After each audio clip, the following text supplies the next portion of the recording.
પાંચાલના રાજા સિંહકેતુ ભગવાન શિવના ભક્ત હતા.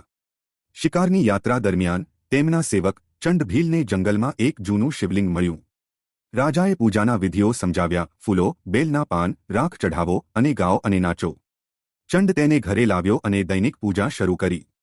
તેની ભીલ પત્ની એક સ્ત્રી ભક્ત પણ મદદ કરી. એક દિવસ ચંડને અંતિમ સંસ્કારમાંથી તાજી રાખ મળી નહીં. ચિંતામાં પડીને તેણે કહ્યું, રાખ વિના પૂજા અધૂરી છે.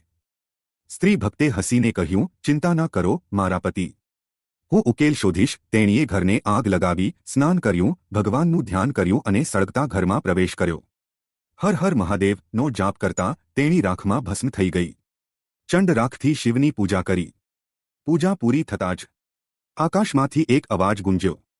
ભીલ સ્ત્રી જીવતી પાછી આવી ભગવાને અગ્નિને પાણીમાં ફેરવી દીધી હતી. તે જ સમયે સ્વર્ગમાંથી એક વિમાન નીચે આવ્યું. શિવના અનુયાયીઓએ કહ્યું, તમારી ભક્તિ અટલ છે. તેઓ બંનેને શિવલોક લઈ ગયા. સાચી ભક્તિથી બધું જ શક્ય છે.